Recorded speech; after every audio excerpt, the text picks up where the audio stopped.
नमस्कार। आज हम लाइब्रेरी साइंस एजुकेशन के इतिहास की दुनिया में गोता लगाने वाले हैं। देखिए, ये सफ़र सिर्फ दिलचस्प ही नहीं है, बल्कि कॉम्पिटिटिव एग्जाम्स के लिए भी बहुत बहुत ज़रूरी है। तो चलिए उन खास घटनाओं और नामों को समझते हैं जो अक्सर पूछे जाते हैं।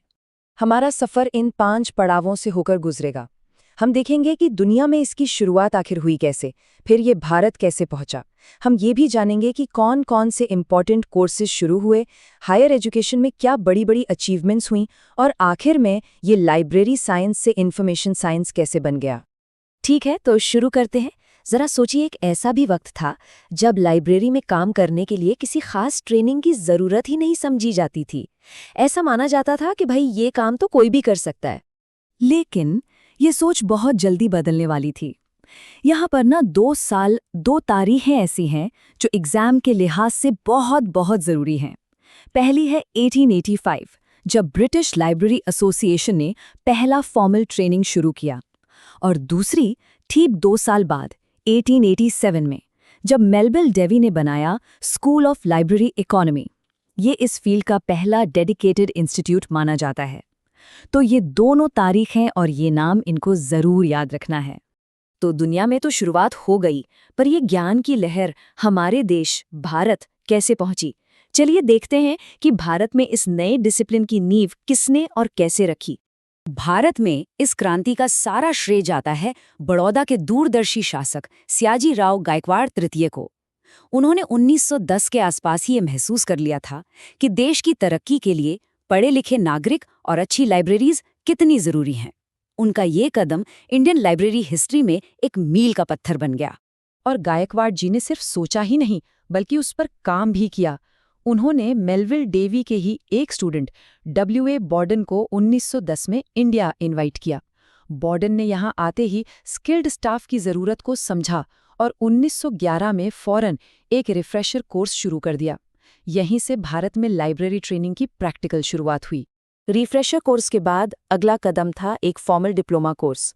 ये 1915 में पंजाब यूनिवर्सिटी ने शुरू किया और इसे लीड किया जॉन डिकिंसन ने। मज़े की बात यह है कि डिकिंसन भी मेलविल डेवी के ही स्टूडेंट थे। इससे पता चलता है कि ग्लोबल एक्सपर्टीज सीधे भारत पहुंच रही थी। अब हम उस हिस्से पर आ गए हैं जो कॉम्पिटिटिव एग्जाम्स के लिए सबसे ज़्यादा ज़रूरी है। यहाँ हम सिलसिलेवार तरीके से देखेंगे कि भारत में एक के बाद एक कौन से कोर्स शुरू हुए और कैसे इस फील्ड की एकेडमिक सीढ़ी तैयार हुई। अच्छा, अब ये जो टेबल है ना, ये इस पूरे टॉपिक का कह सकते हैं सार है, तो इस पर खास ध्यान देना है।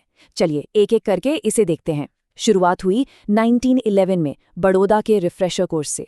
ठीक, उसके बाद 1915 में पंजाब यूनिवर्सिटी लेकर आई डिप्लोमा कोर्स। फिर 1929 में मद्रास लाइब्रेरी एसोसिएशन ने शुरू किया सर्टिफिकेट कोर्स, और 1937 में मद्रास यूनिवर्सिटी ने पीजी डिप्लोमा। अब देखिए, आज़ादी के ठीक बाद 1947 में अलीगढ़ मुस्लिम यूनिवर्सिटी ने देश का पहला बीलिप कोर्स शुरू कर दिया, और फिर तो दिल्ली यूनिवर्सिटी ने कमाल ही कर दिया। 1949 में एमलिब, फिर 51 में पीएचडी और 78 में एमफिल। मतलब ये पूरी टाइमलाइन एग्जाम के लिए सुपर इंपॉर्टेंट है। कोर्स तो बन गए, लेकिन किसी भी सब्जेक्ट की असली पहचान मिलती है रिसर्च और हायर एजुकेशन से। तो आइए अब उन ऐतिहासिक उपलब्धियों पर नजर डालते हैं जिन्होंने भारत में इस सब्जेक्ट को एक सीरियस एकेडमिक डिसिप्लिन बनाया। 1957। ये साल 1957 इंडियन लाइब्रेरी साइंस के लिए एक हिस्टोरिक साल था। इसी साल दिल्ली यूनिवर्सिटी ने डीबी कृष्ण राव को देश की पहली, जी हाँ, पहली लाइब्रेरी साइंस में पीएचडी की डिग्री दी। ये फैक्ट अक्सर एग्जाम्स में आता है, तो याद रखिए। पहली PhD 1957, dB Krishna Rao, Delhi university. 1992। अब आते हैं साल 1992 पर। ये भी एक बहुत बड़ा मील का पत्थर है, क्योंकि इसी साल उत्कल यूनिवर्सिटी ने डीबी शुक्ला को पहली डीलिट की उपाधि से सम्मानित किया, जो इस सब्जेक्ट में सबसे बड़ी एकेडमिक अचीवमेंट मानी जाती है। और अब हम आ गए हैं अपने आखिरी सेक्शन में।